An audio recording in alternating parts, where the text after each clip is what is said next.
Let's welcome Zeynep for her talk.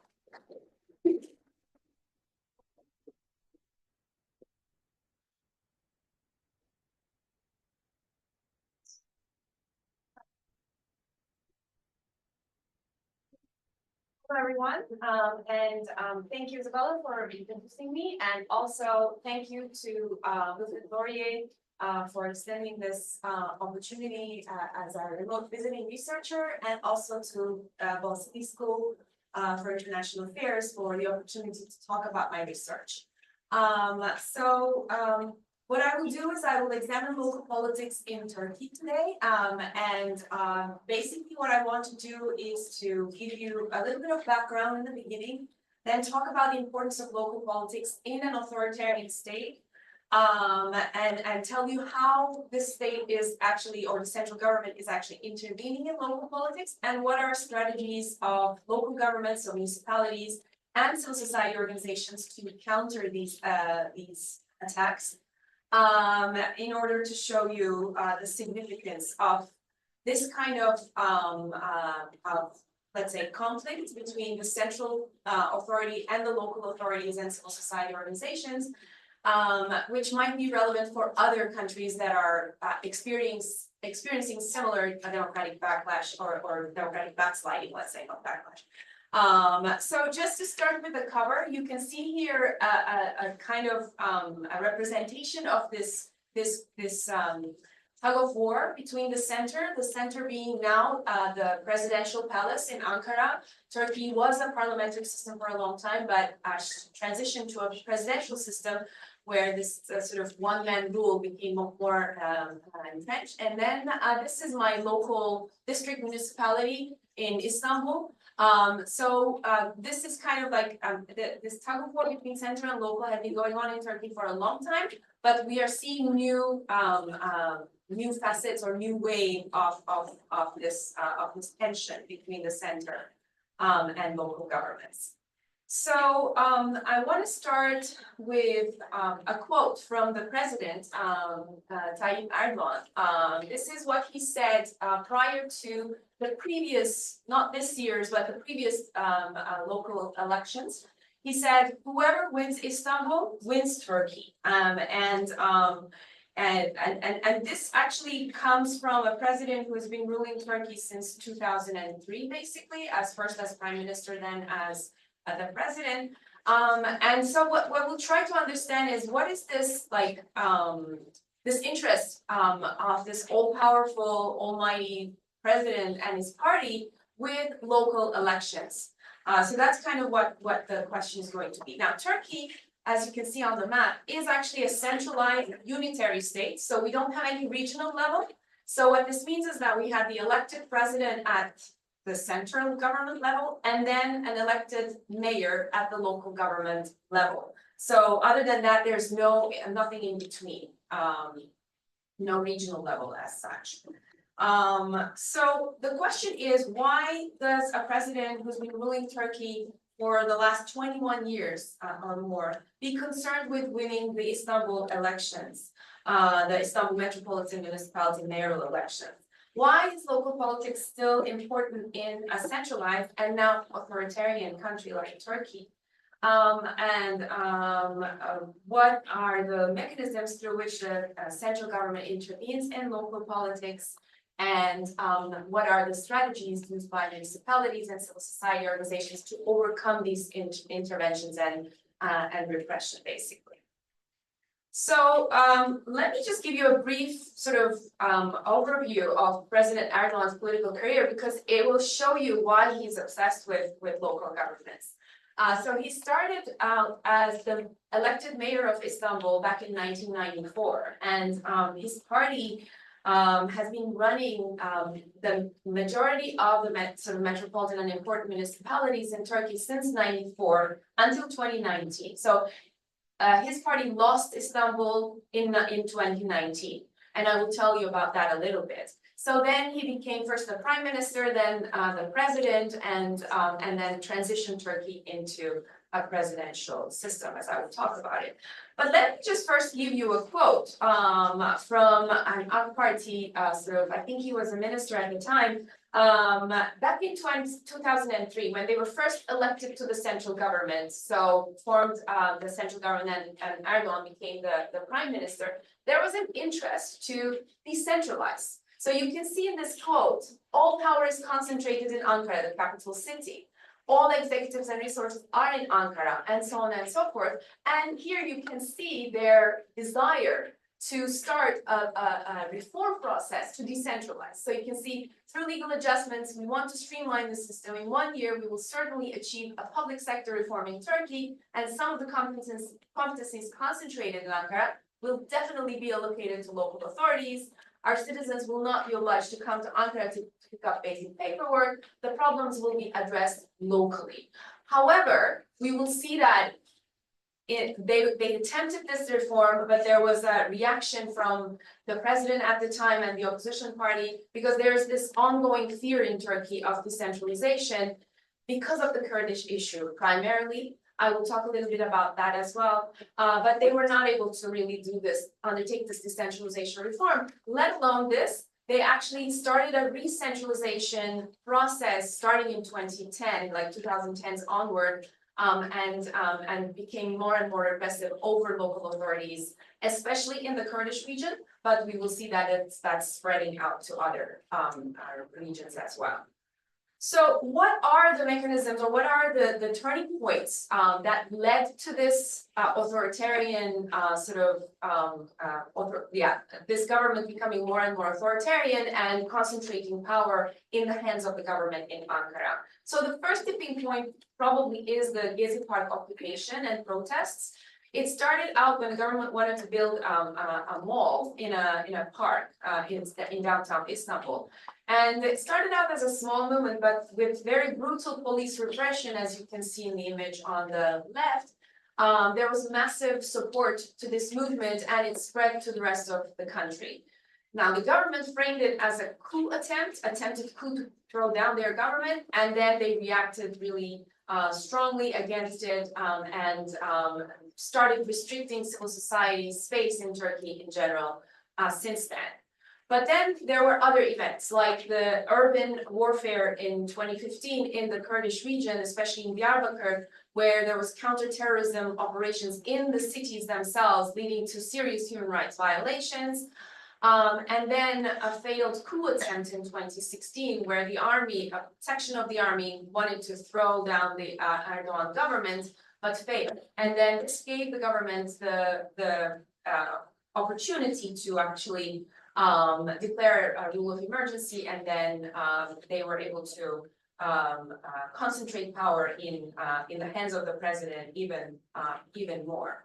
So having given you this background as to how they changed from a party that was looking to decentralize Turkey to a party that then started to re-centralize power in Ankara, I want to, and then of course the culmination of all of this is the presidential system, where the president of the republic can decide on more or less anything. And the parliament is now sidelined, the judiciary is not independent, and basically President Erdogan rules the country with decrees, not even going through the parliament anymore, as before.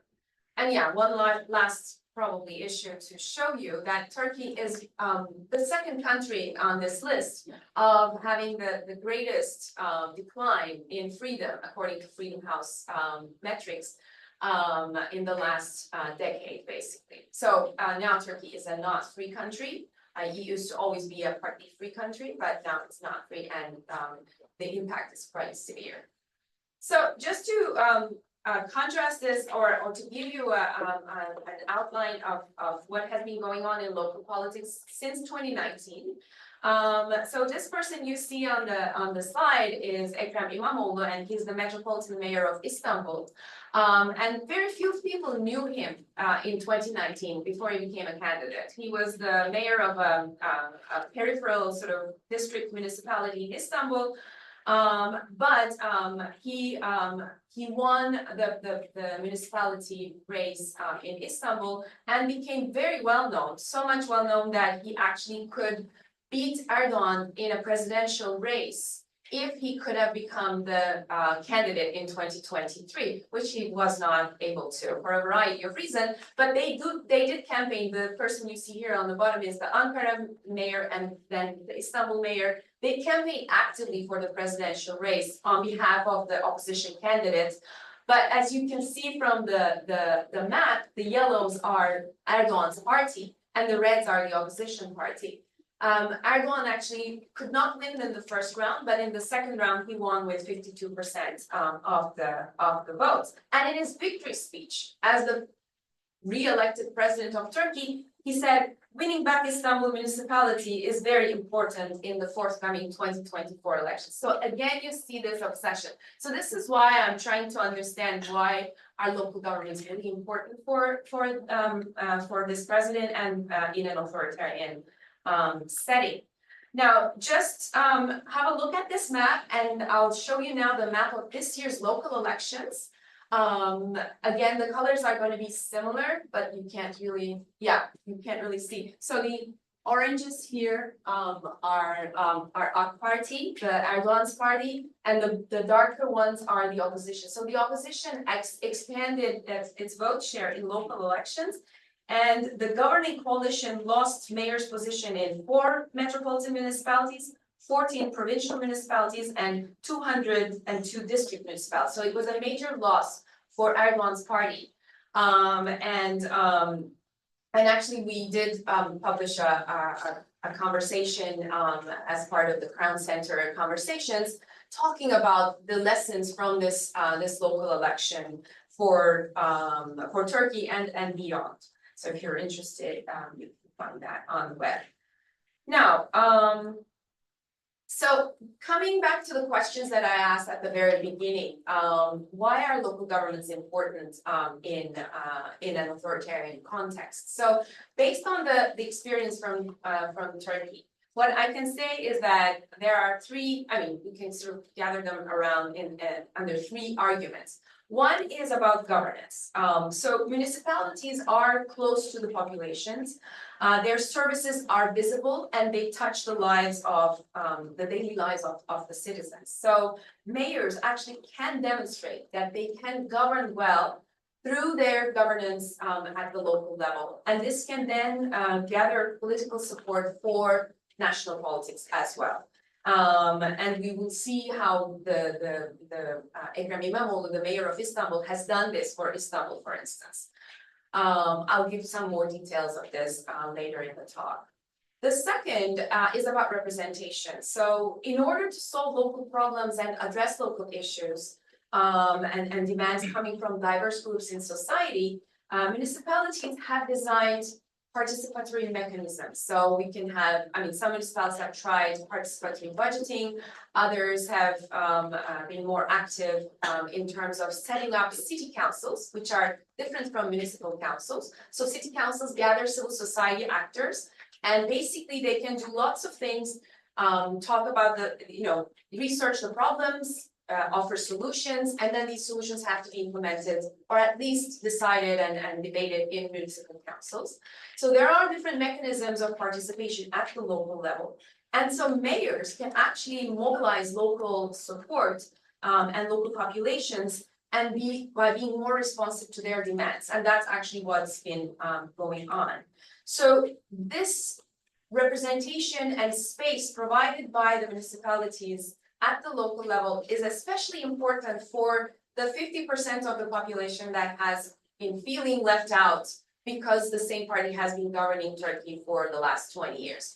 Because there's a very polarized, a politically polarized society now, more or less 50-50, 50% supporting the president, 50% against. So it does offer spaces to mobilize, spaces to have their voices being heard to that part of the population that is left out. And I'll give some examples of this later as well. And the third, and maybe one of the most important reasons why Erdogan is obsessed with Istanbul and Ankara, the biggest cities in Turkey, is the machine politics. So Erdogan's party has been using machine politics effectively at the local level Municipalities were at the center of this, obviously. So parties' clientele was provided with services and jobs in return for loyalty. And companies that were getting the contracts at the local level were returning these favors by giving donations to the party. And all of these were happening through the municipality. The municipality is a very interesting setting for these for the parties to actually channel funds to different actors and companies.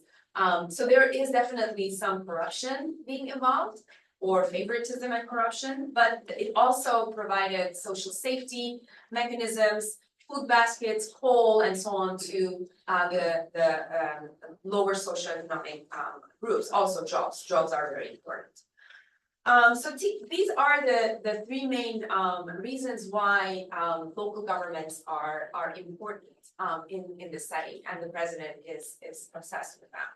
Now, what I want to talk about right now are the mechanisms of intervention that are used by the central governments to interfere in local governments. Now, just to give you a background, I didn't want to bore you with the public administration details of Turkey, but just to give you a background, so there is actually tutelage of the central government over local governments, over municipalities in Turkey. That has been there forever.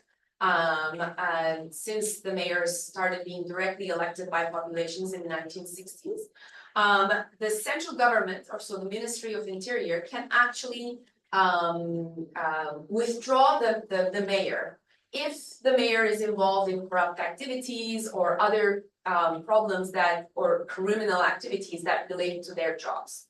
However, this was not very widely used until recently.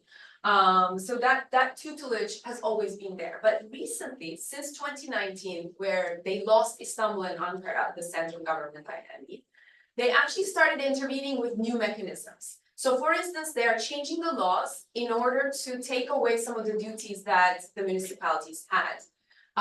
They are also, for instance, they also, one of the most important measures they took to stop İmamoğlu from gaining popularity and being a candidate at the presidential elections was to prosecute him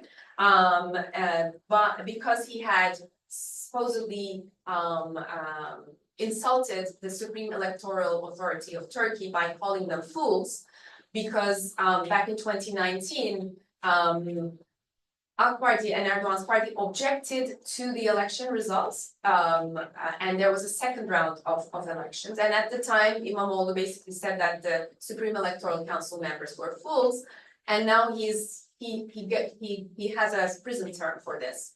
It's not being finalized, so he's still free and running Istanbul, but they can just, start that process and confirm it, and then he would have to be jailed, and he would also have a political ban from politics. So that's one mechanism. But as I said, so that's the legal mechanism.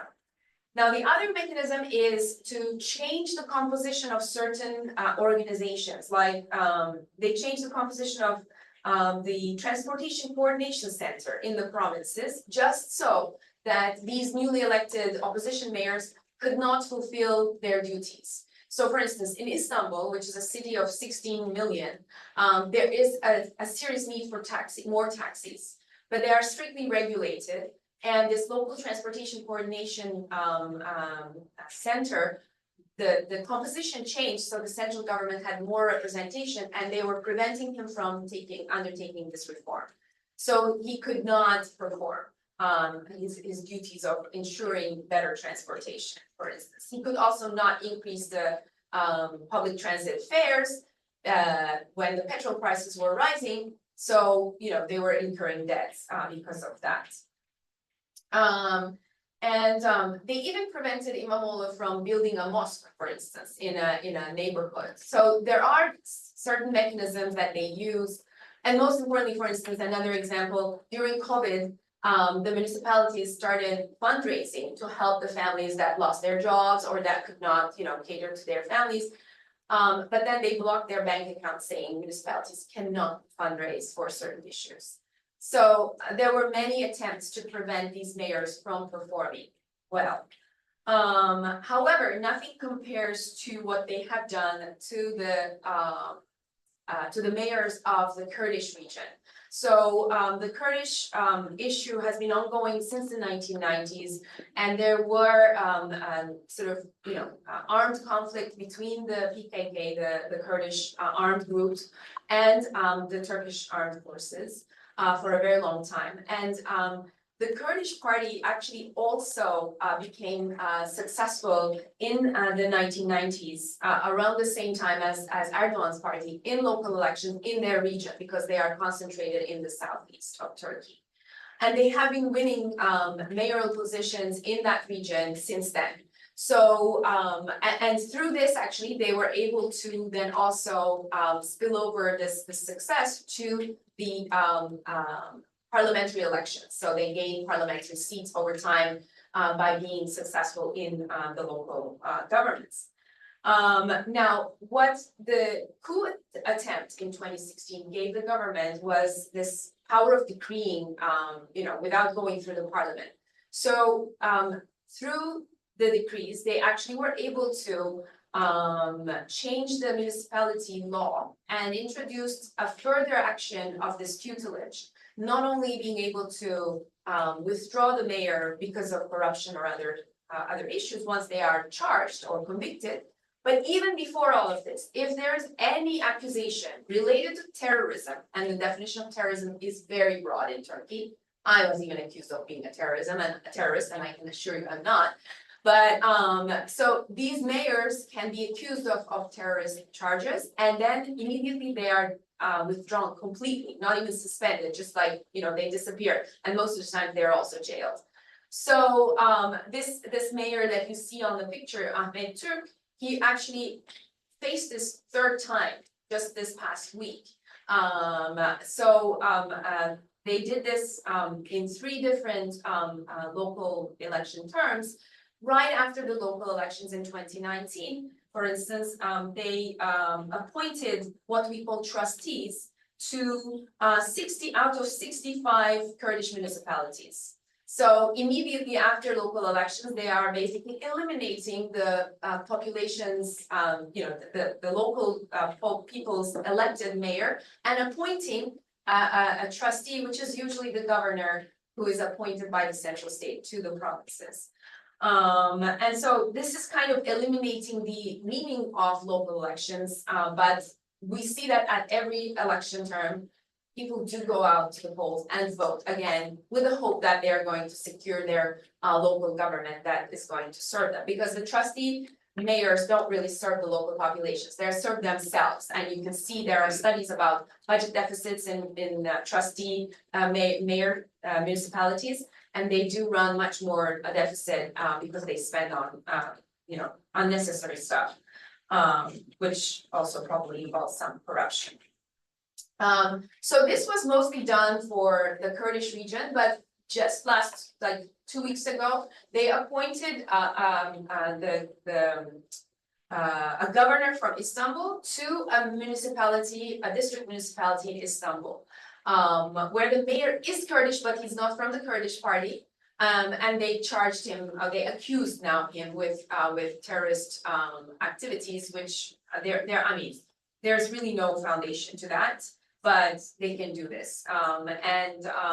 When the Minister of Interior is asked about why they're doing this, is saying because we can't normally, under the law, if a mayor is suspended, there has to be a new mayor elected from the municipal council by the councillors. But they bypass this and they have a new form of intervention because they think that whoever is elected is also going to be terrorists. So they just want to make sure that they control local governments from the center by appointing these governors. So these are really harsh mechanisms that prevent local governments from functioning, or sometimes eliminate the elected mayors from running the local governments. Now, I want to talk a little bit about the strategies of local governments and civil society organizations. This is based on my research over the past 10 to 15 years. I've been working on decentralization local governments and social movements and civil society organizations in Turkey in different contexts and related to different basically areas of research. But what I can say based on this research and based on the observations and research that I've done is that what we see with the municipalities, especially since 2019, is the desire to have a more inclusive governance structure. So instead of alienating the 50% of their local population that might be pro-Erdogan or pro-government, they want to be more inclusive. So you can see this in everything they do, in their policies as well. They are also finding innovative mechanisms to bypass the central government's interventions. So, for instance, as I mentioned before, their accounts, the fundraising was blocked by the central government.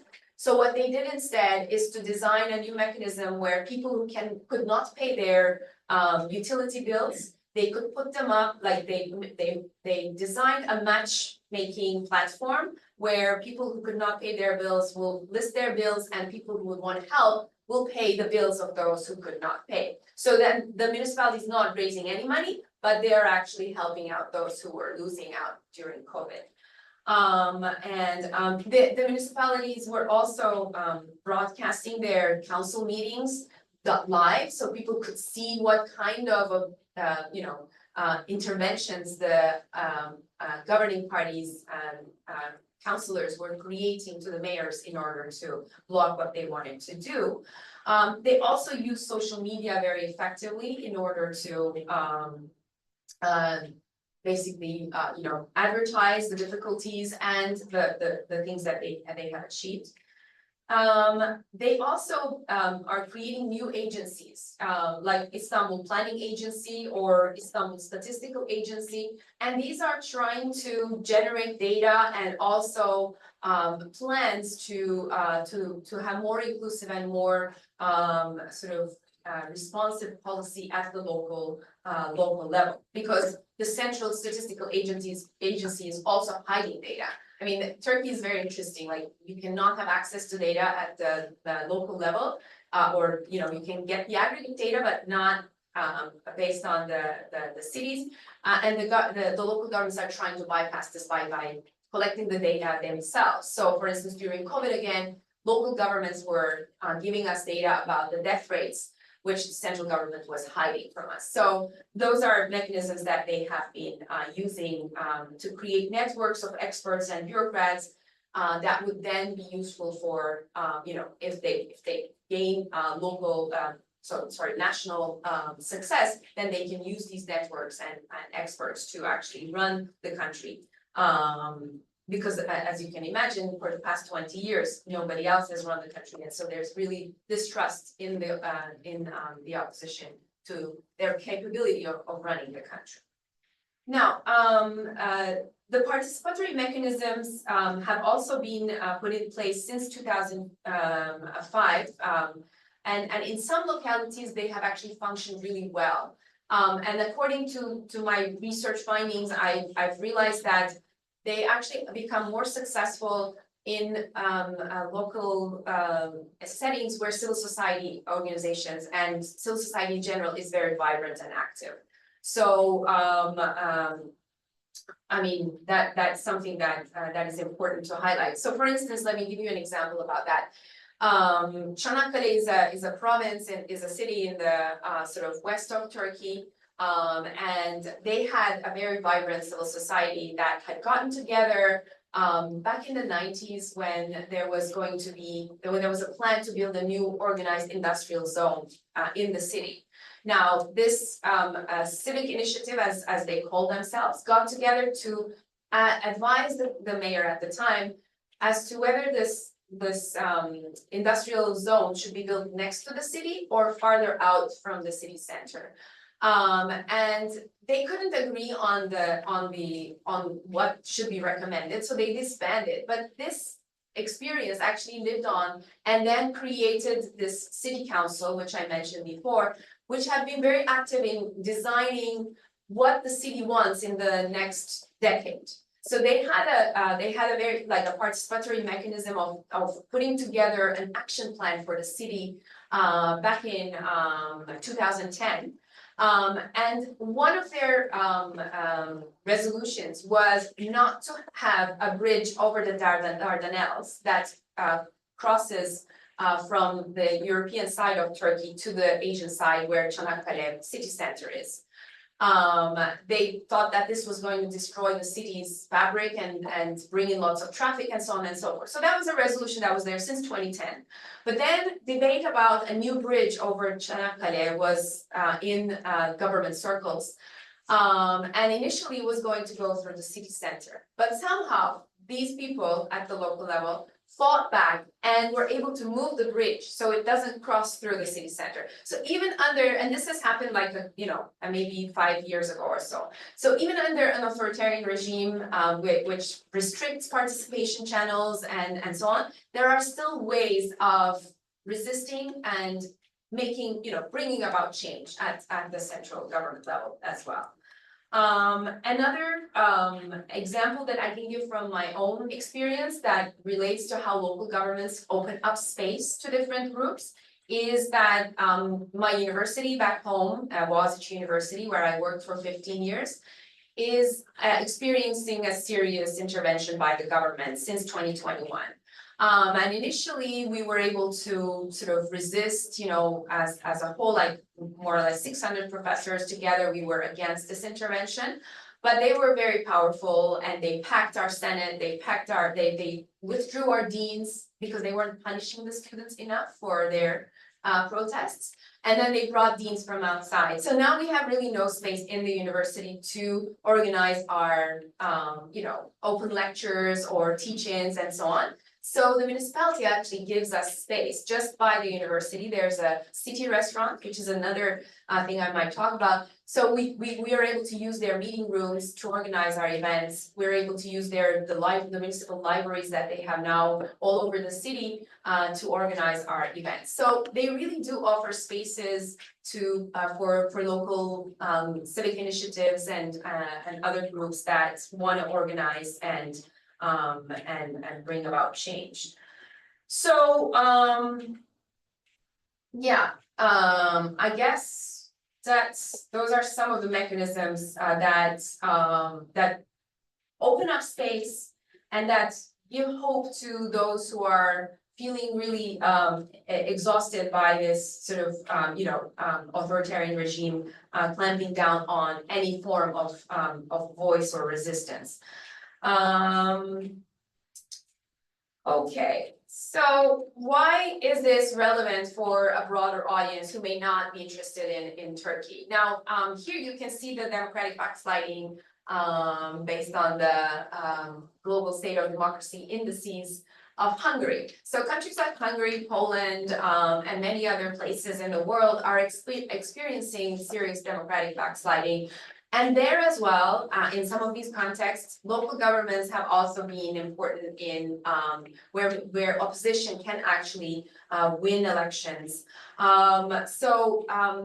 So in this respect, I think just focusing on democratic backsliding and authoritarianism when we're examining a particular case. It does not necessarily show us the diversity at the local level, which I see in the Turkish context as well. So there is definitely mobilization possibilities at the local level, even if the central government tries to shrink the space for participation and voice. And civil society organizations can collaborate with municipalities to create participatory mechanisms and push for change. So this if there is a transition in the future, there's definitely some democratic experience at the local level, which can then spill over to the national level to provide for change for the future and hope for the future. Just to give you an example, in Turkey, before this March election, a lot of people were just waiting for the results because Turkey has lost a lot of people, a lot of people are migrating out of Turkey, especially the younger generations. They don't see any hope because they were born into this government and they have never seen any other leader in Turkey. running the country.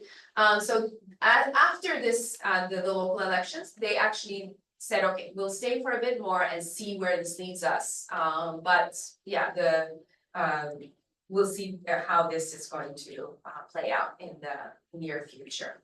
So thank you very much. And if there are things that I've sort of, that I wasn't very clear about, or any questions you want to ask, or any suggestions, this is an ongoing research project. So everything, all comments and criticism is welcome. Thank you very much.